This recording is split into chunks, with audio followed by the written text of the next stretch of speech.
ang matikas at makisig. Ngayon ay parang taong grasa na. Appointed son of God daw siya. Pastor Apollo Carion Kibuloy, nakatakdang ilipat sa Pasig City Jail. Jail Management and Penology sa Pasig City si Kibuloy.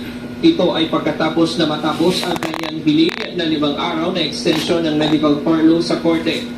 Sabi ni Domingo, bagamat kasama ang dental procedure, pero ang hiling talaga ng kampo ni Kibuloy ay angioplasty. So from the news kasi na dental, they're going to have a procedure today, heart procedure, it's not dental.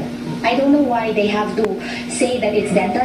I don't know if it has something to do with Kibuloy running for senator, that they want to hide that fact, but the fact is of course, we are very happy kasi yun naman talaga yung gusto namin mangyari, na malipat siya sa city jail kasama ng mga ibang akusado.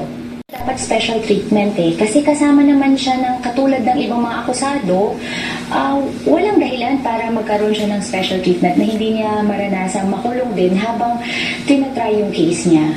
Maraming salamat sa panonood at magandang araw sa inyong lahat. Sana ay i-follow nyo ang aking Facebook page, comment, like, and share, at i-subscribe na rin ang aking YouTube channel na Stories of Uncle Paeng.